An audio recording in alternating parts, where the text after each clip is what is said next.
오늘 우리에게 주시는 하나님 말씀 사도행전 20장 7절에서 12절인데 유두고를 통한 교훈이라는 말씀 제목 가지고 여러분과 함께 하나님 말씀 나누도록 하겠습니다. 할렐루야. 우리 다시 한번 해보겠습니다. 할렐루야. 네, 여러분 얼마 전 제가 교회 앞 사거리에서 운전을 하다가 교회 앞 사거리에서 신호를 받고 대기하고 있는 중이었습니다. 제가 대기하고 있는 차선은 맨 오른쪽 차선이었는데요. 제가 서 있는 이 차선은 직진도 되고 또 우회전도 되는 그런 차선입니다. 그런데 제 뒤를 따라오던 택시 한 대가 있었는데 그 택시가 제가 이제 신호를 기다리니까 뒤에서 이제 옛말에 이제 쌍라이트라고 하죠. 근데 요즘 이제 상향등이라고 하는데 상향등을 깜박깜박거리면서 뒤에서 크락션을 막 진짜 이걸 어떻게 표현해야 할지 모르겠어요. 네, 막 크락션을 막 여러 번 이렇게 울리는 거예요. 아마도 우회전을 하시려고 저에게 조그만 차를 앞으로 당겨달라는 그런 사인 같았습니다. 그런데 여러분, 저는 차를 앞으로 당길 수가 없었습니다. 왜냐하면 앞에 이제 횡단보도가 있었고 보행자 신호였어요.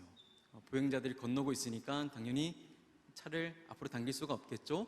그리고 얼마 전부터 이제 법이 조금 강화가 되어서 이 정지선을 원래도 지켜야 했는데 이제 단속도 심해졌고 더 강화되어서 이 법을 꼭 지켜야만 했거든요.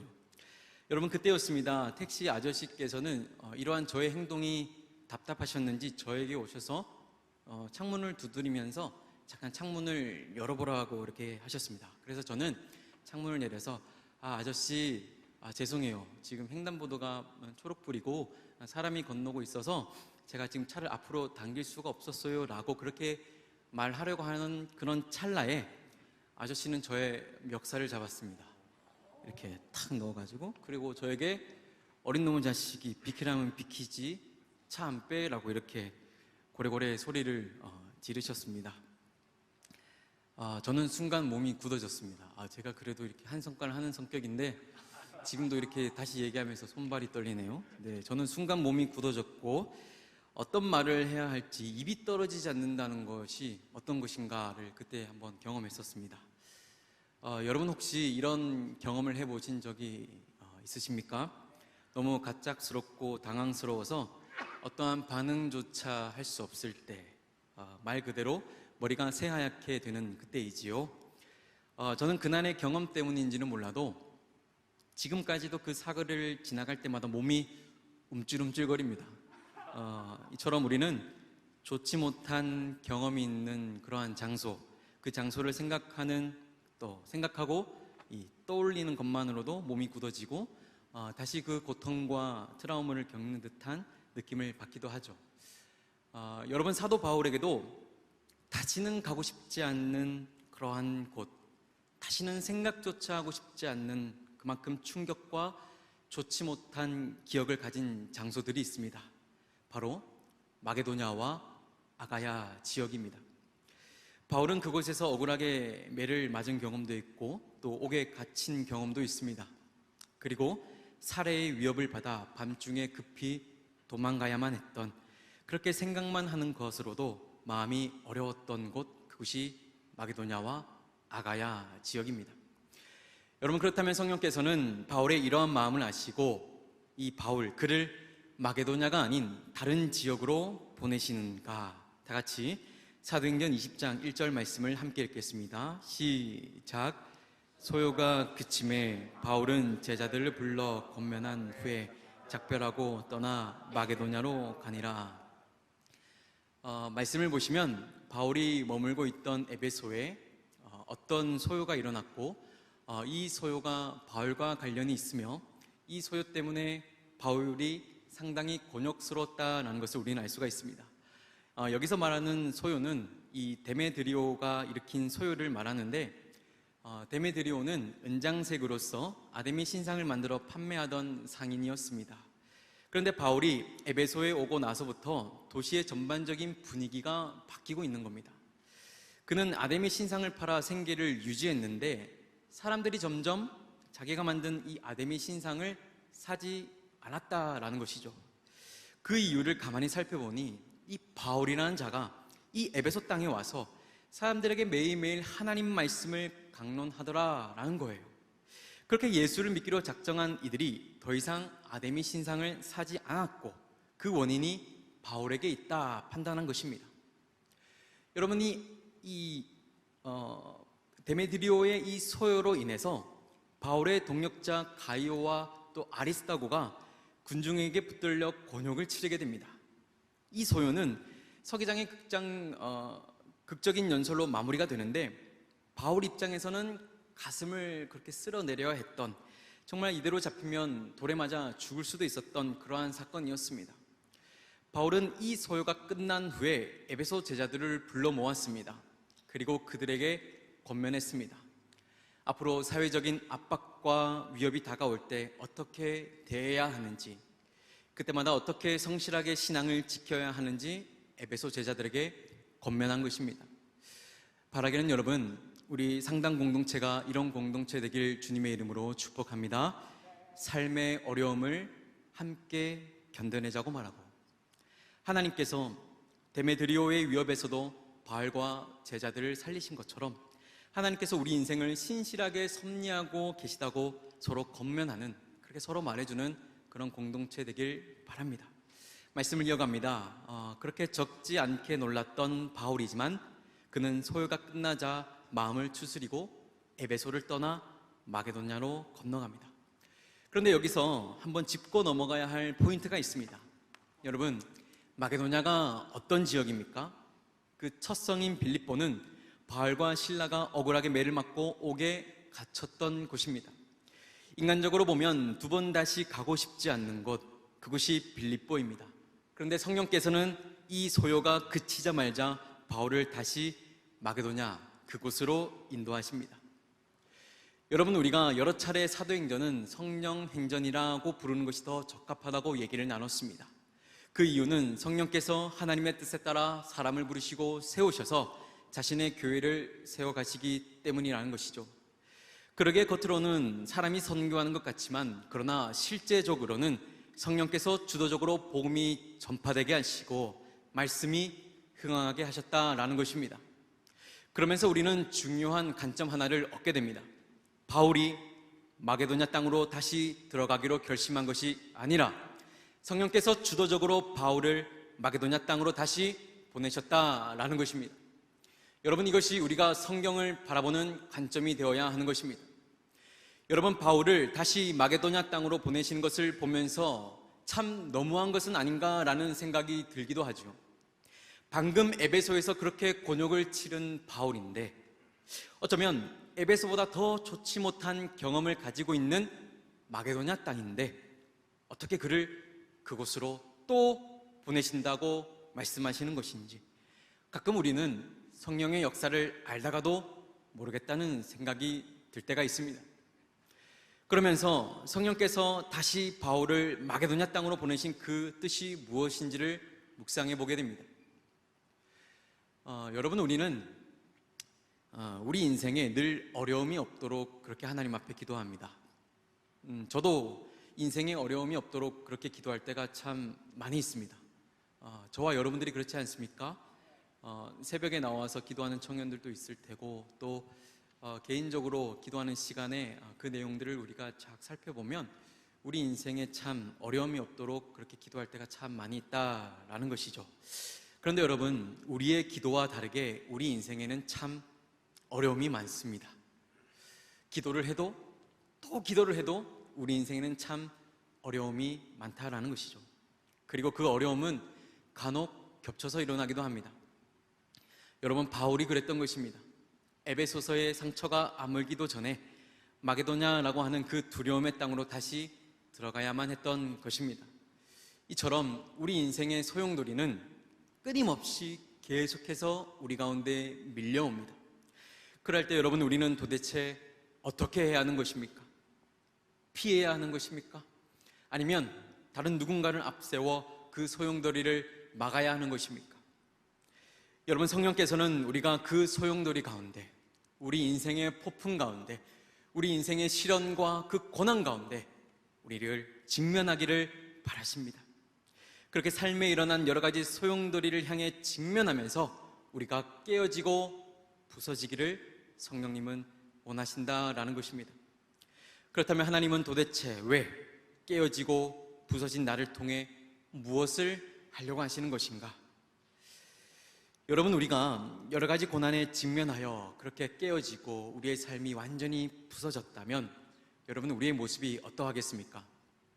삶의 고난이 찾아왔을 때 피하지 않고 그렇게 직면하였다면 여러분, 우리의 삶의 모습이 어떠해졌겠습니까? 그 모습은 누가 도와주지 않으면 스스로 일어날 수 없는 땅바닥에 완전히 엎드린 그러한 모습이 될 것입니다. 여러분, 세상은 납작 엎드린 모습을 보며 손가락질하고 실패했다고 그렇게 말할 겁니다. 그러나 하나님은 우리가 깨어지고 부서졌을 그때 우리를 위하여 일하시겠다 말씀하십니다. 여러분, 이것이 하나님의 사람들이 인생을 살아가는 방법입니다. 세상의 많은 사람들은 인생의 소용돌이 가운데 네 힘으로 한번 이겨내보라고 얘기하고, 누군가에게 도움을 청하라고 얘기하고, 이때는 인맥을 써야 한다고 말하고, 이때는 돈이 최고야 라고 말하기도 하고, 이때는 너의 학식이 최고야, 너의 경험이 최고야, 그것을 한번 돌파해봐 라고 얘기하지만, 우리 하나님은 우리가 감당할 수 없는 그 시련과 소용돌이 가운데 우리를 깨지게 하시고 부서지게 한다라는 것입니다. 그리고 완전히 엎드린 그 모습을 통하여 그때야 비로소 하나님이 일하시고 해결하시고 능력을 베푸신다라는 것이죠. 여러분, 이것이 바로 하나님의 사람들이 우리 인생 가운데 찾아온 그 소용돌이를 대하는 방법인 것입니다. 여러분, 혹 삶의 소용돌이가 여러분들의 삶에 몰아치고 있습니까? 피하고 싶고 잘 넘어갔으면 좋겠고 누가 대신 이 소용돌이를 해결해 주었으면 하십니까? 그러나 여러분, 직면하십시오. 여러분 삶에 찾아온 그 소용돌이 가운데 여러분 직면하십시오. 그리고 깨어지고 넘어지십시오. 깨어지고 넘어지는 것은 절대 실패가 아닙니다. 오히려 직면하지 못하고 삶에서 도망가는 것, 여러분, 그것이 실패이고 절망인 것입니다. 여러분, 삶에 불어온 여러 가지 소용돌이를 피하지 않았으면 좋겠습니다. 지금 내가 해결할 수 없는 그 상태를 놓고 직면해 보는 겁니다. 그렇게 깨어지고 부서져 보는 겁니다. 여러분 보십시오. 바울은 마게도냐가 이 소용돌이의 중심임을 알았지만 그러나 성령의 인도하심을 그렇게 직면하며 그곳으로 들어갑니다. 왜 그렇습니까? 그간 수많은 소용돌이를 직면하면서 깨어지고 부서진 바울입니다. 그러면서 중요한 한 가지 사실을 깨달았기 때문이죠. 이 거친 소용돌이가 자기 자신을 어떻게 할 수 없다는 것을 이 바울은 깨달은 것입니다. 그러기에 마게도냐, 그 소용돌이로 다시 들어가는 것쯤이야 남들에게는 두려움이었으나 그에게는 두려움이 아니었던 것입니다. 여러분, 하나님의 선한 의도가 바로 여기에 있습니다. 세상의 소용돌이가 우리를 어떻게 하지 못한다는 것을 우리로 하여금 알게 하기 위해 때론 우리를 소용돌이로 밀어 넣으신다는 것입니다. 여러분, 이 사실을 깨달은 자들은 삶의 소용돌이에서도 절망하지 않습니다. 포기하지 않습니다. 왜냐? 나에게 불어온 그 소용돌이는 하나님께서 나를 단단하게 하시기 위해 일으키시는 그저 지나가는 바람에 불과하다는 것을 알기 때문입니다. 말씀을 이어갑니다. 사도행전 20장 2절에서 4절까지의 말씀 우리 함께 읽겠습니다. 시작. 그 지방으로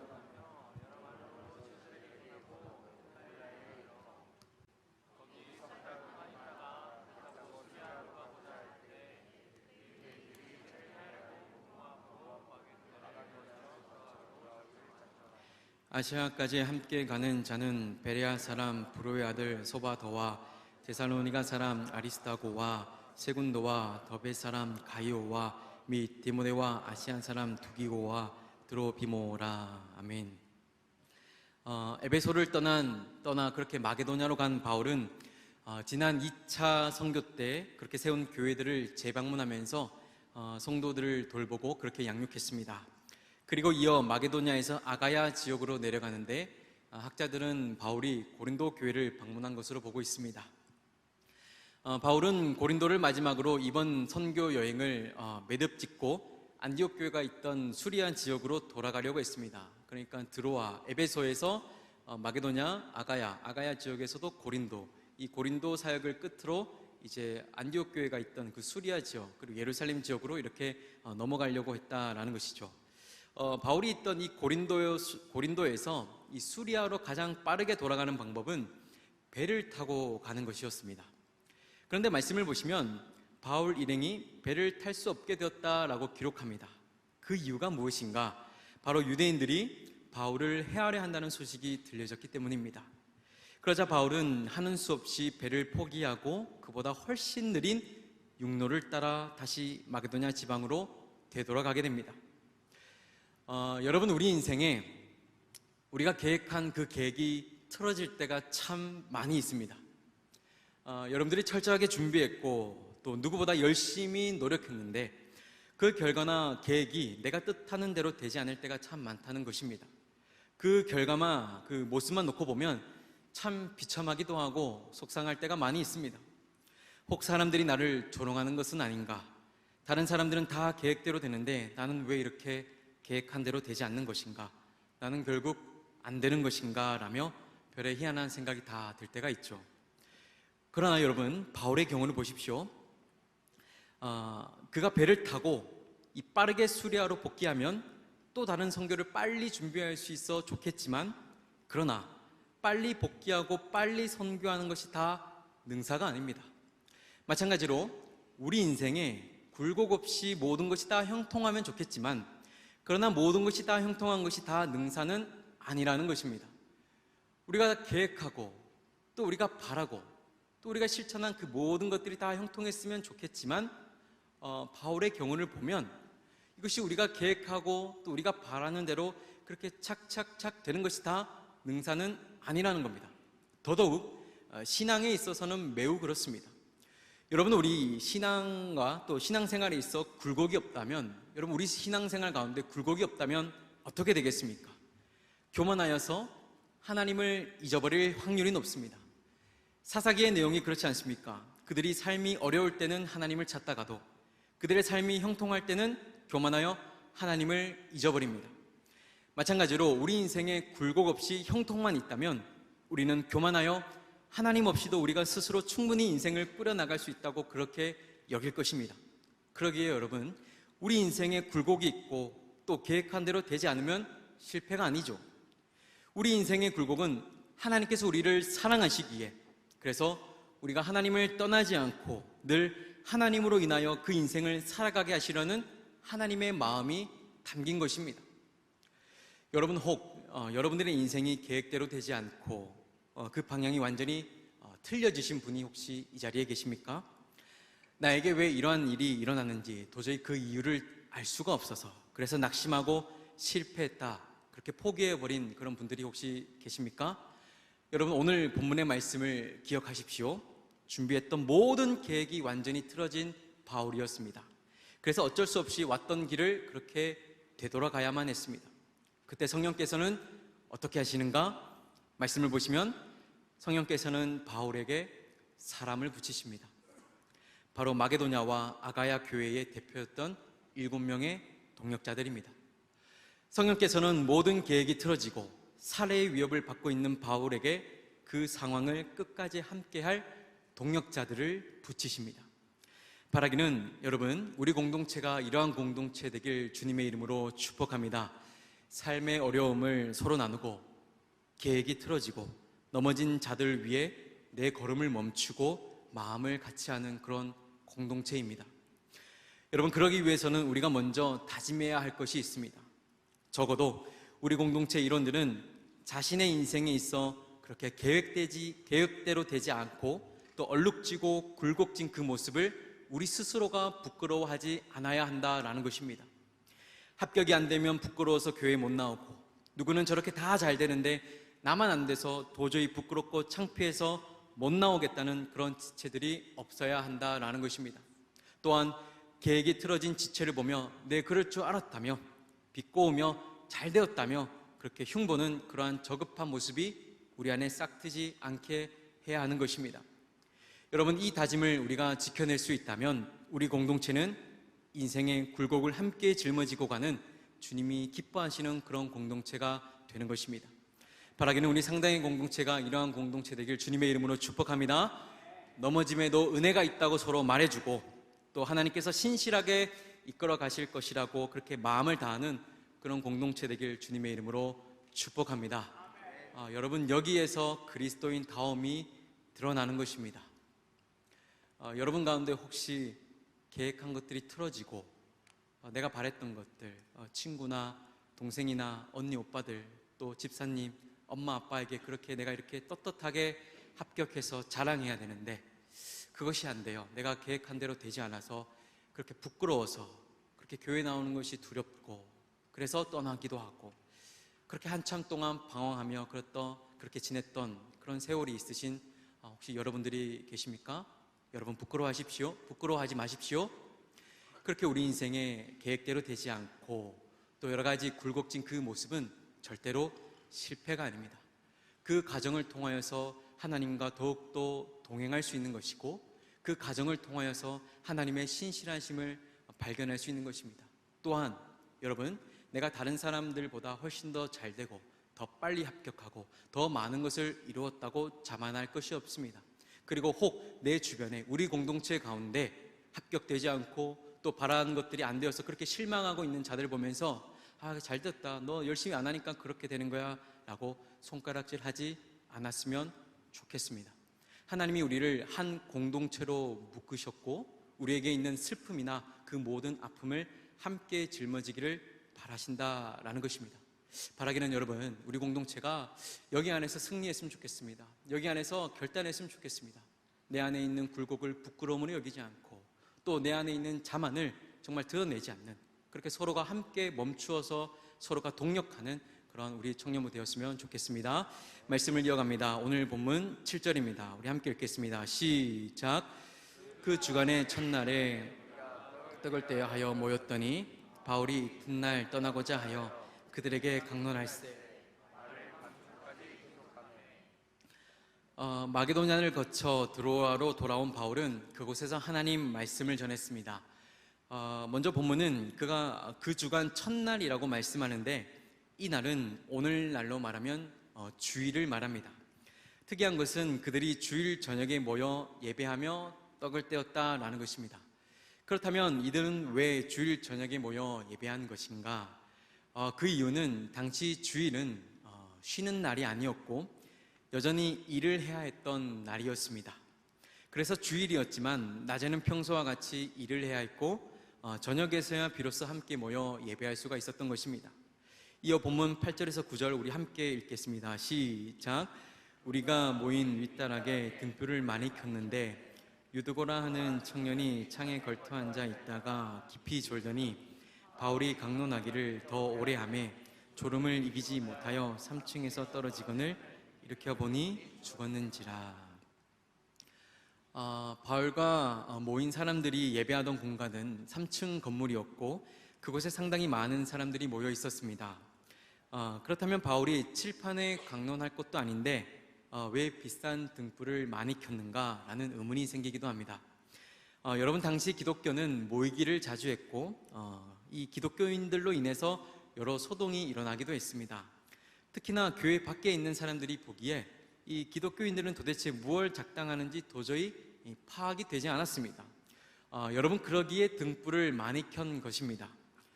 우리가 지금 로마 행정부에 반하는 어떠한 행동을 작당하고 있지 않음을 순수하게 예배만 드리고 있음을 알려주기 위해 그렇게 등불을 많이 켰다라는 것이죠. 그날 바울은 이 설교 강론을 길게 가져갔습니다. 왜냐하면 이 드로아 성도들을 또 언제 만날지 기약할 수 없었기 때문이죠. 그런데 문제는 유두고라는 청년에게서 일어납니다. 유두고의 이름의 뜻에서 알 수 있듯이 그는 어떤 집에 종살이하던 청년이었습니다. 그러게 낮에는 하루 종일 일을 해야 했고 저녁에서야 자유의 몸이 되었던 것입니다. 그날도 하루 종일 노역을 감당했고 끝나자마자 겨우겨우 예배하러 나왔던 것입니다. 여러분, 혹시 이 시간 많이 피곤하신 분들 혹시 계십니까? 우리의 삶도 유두고의 삶과 같이 치열하고 그렇게 녹록지 않기 때문에 예배 가운데 집중하기가 쉽지 않으실 겁니다. 저도 여러분들이 간혹 설교 시간에 졸고 있는 모습을 볼 때가 있는데요. 제가 시력이 2.0이거든요, 좌우가. 그래서 여러분들이 졸고 있는지 안 졸고 있는지 다 보여요. 그러면서 여러분들이 졸고 있는 모습을 보면 감히 예배 시간에 존단 말이야 라고 했다가 얼마나 피곤했으면 예배 시간에 졸고 있는가라는 그런 측은한 마음이 들기도 합니다. 여러분, 그렇다고 해서 예배 시간에 대놓고 졸아도 된다라는 말은 아닙니다. 여러분, 말씀을 이어가면요, 창문턱에 앉아 졸고 있던 유두고는 그만 3층에서 떨어지고 맙니다. 그리고 본문 9절을 보시면 의사이며 사도행전의 저자인 누가는 유두고, 그가 죽었다고 판단했습니다. 여러분, 우리는 이 본문을 도대체 어떻게 해석하고 받아들여야 하는 것입니까? 예배 시간에 졸면 저주받아 죽는다고 그렇게 이해해야 하는 것입니까? 여러분, 그렇지 않습니다. 본문 7절을 보시면 이들이 떡을 떼기 위하여 모였다고 기록하고 있습니다. 떡을 떼었다라는 것은 이들 공동체가 예배하는 공동체였다라는 것을 말하고 있죠. 그러니까 바울은 모든 계획이 틀어져서 마음이 상한 상태임에도 하나님을 예배했다는 뜻이 됩니다. 그리고 들어와 성도들 또한 삶에 노곤함이 있음에도 불구하고 그들은 피곤한 몸을 이끌고 와서 하나님을 예배했다는 그런 예배하는 공동체였다라는 뜻이 되죠. 이것을 종합해 보면 본문은 우리에게 무엇을 말씀하고 있는가를 우리가 알 수가 있습니다. 우리 본문 10절 말씀 함께 읽겠습니다. 시작.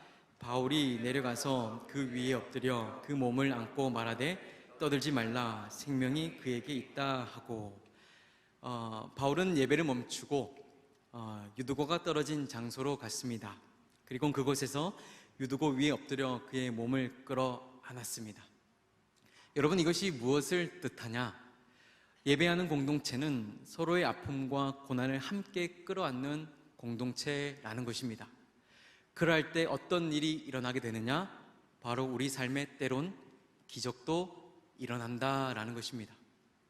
여러분, 성령이 우리에게 말씀하시고자 하는 바가 바로 이것입니다. 예배하는 일이 아무것도 아닌 것 같고 하나님을 예배할 때 내게 무슨 변화가 있겠냐 싶겠지만, 그러나 예배하는 자들에게 회복이 있고 하나님의 선하심이 밝히 드러난다는 것, 마찬가지로 여러분, 우리 삶에도 여러 가지 굴곡이 있고 고난이 있습니다. 그러나 그럼에도 하나님 예배하기를 포기하지 않는 자들에게는 여러분, 때론 기적도 일어납니다. 기적 자체만을 바라보는 것은 문제가 되지만 굴곡진 내 삶에 그래도 하나님께서 때론 기적을 베푸실 것이라는 믿음은 전혀 문제가 되지 않습니다. 바라기는 여러분, 하나님은 우리 삶에 때론 기적을 베푸시는 놀라우신 분이십니다. 그에게 삶이 무너지고 여러 가지 계획이 빗나갔다면 주께 나와 하나님을 그렇게 예배할 수 있는 여러분 되었으면 좋겠습니다. 말씀을 이어갑니다. 오늘 본문 11절 12절 말씀 우리 함께 읽겠습니다. 시작. 올라가 떡을 떼어 먹고 오랫동안 곧 날이 새기까지 이야기하고 떠나니라. 사람들이 살아난 청년을 데리고 가서 적지 않게 위로를 받았더라. 여러분, 모인 무리가 다시 떡을 떼기 시작했습니다. 떡을 다시 떼기 시작했다라는 것은 유두고의 죽음으로 멈춰졌던 예배가 다시 시작되었다라는 것을 말씀합니다. 여러분, 혹 삶의 여러 가지 것들로 인해 예배가 멈춰지신 분들이 혹시 이 자리에 계십니까? 오늘 본문의 말씀을 보십시오. 하나님은 유두고의 죽음으로 멈춰진 그 예배를 회복시키시고 소생시키시는 분이십니다. 바라기는 오늘 드려지는 예배를 통해 여러분들의 멈춰진 예배가 다시 살아나길 바라고, 또한 이 예배를 통해 치유와 회복이 일어나길 축복합니다. 사랑하는 여러분, 우리 삶이 여러 가지 힘든 일의 연속이지만, 그러나 여러분, 예배 속에 회복이 있고 승리가 있음을 기억하십시오. 혹 여러분들의 삶에 소용돌이가 그렇게 몰아치고 있습니까? 이 소용돌이가 끝나기 전에 겹겹이 그 소용돌이가 여러분들의 삶에 그렇게 다가오고 있습니까? 여러분, 그 소용돌이 가운데 선하신 하나님의 뜻이 담겨져 있습니다. 여러분, 혹 계획했던 일들이 완전히 틀어져 버린 그런 지체가 혹시 있습니까? 그래서 이것이 부끄럽고 낙심되어 어떻게 할지 몰라 그렇게 깨어지고 부서진 청년들이 혹시 이 자리에 계십니까? 하나님은 그 틀어져 버린 상황 가운데, 여러분들의 그 틀어져 버린 그 모든 상황 가운데 끝까지 함께 갈 하나님의 사람들을 붙이시는 사랑의 하나님이십니다. 여러분, 혹 예배할 수 없을 만큼 완전히 모든 것들이 멈춰버린 그런 상황에 놓여 계신 우리 청년들이 혹시 계십니까? 하나님은 때론 기적을 일으키셔서 멈춰진 삶을 다시 이어가기도 하시는 분이십니다. 여러분, 이 사실을 신실하게 붙잡으시기 바랍니다. 유두고를 살리신 그 하나님이 무너진 나의 삶을 회복시킬 것을 믿으며 틀어진 삶의 가운데서도 가장 선하신 또 아름다운 길로 인도하실 것을 믿으시는 우리 모든 청년들 되길 주님의 이름으로 축복합니다. 시간 우리 찬양하며 나아가길 원하는데요. 여러분 자리에서 다 같이 일어났으면 좋겠습니다. 다 같이 자리에서 일어나겠습니다. 여러분의 인생 가운데 소용돌이 같은 그 고난과 시련이 그렇게 몰아치고 있습니까? 이것이 끝나기도 전에, 상처가 아물기도 전에 또 다른 소용돌이가 불어와서 그렇게 두려워서 어떻게 해야 할지 모르는 그런 분들이 혹시 계십니까? 여러분, 우리 인생 가운데 불어온 그 소용돌이 가운데 하나님의 선하신 의도가 담겨져 있습니다. 여러분, 바울을 보십시오. 그 트라우마가 남겨져 있는 그 마게도냐 땅, 에베소에서의 그 상처가 아물지 않았던 그때에 하나님이 다시 마게도냐로 보내실 그때에 바울은 묵묵히 순종하며 다시 그 소용돌이 한복판으로 나아갑니다. 여러분, 왜 나아갔습니까?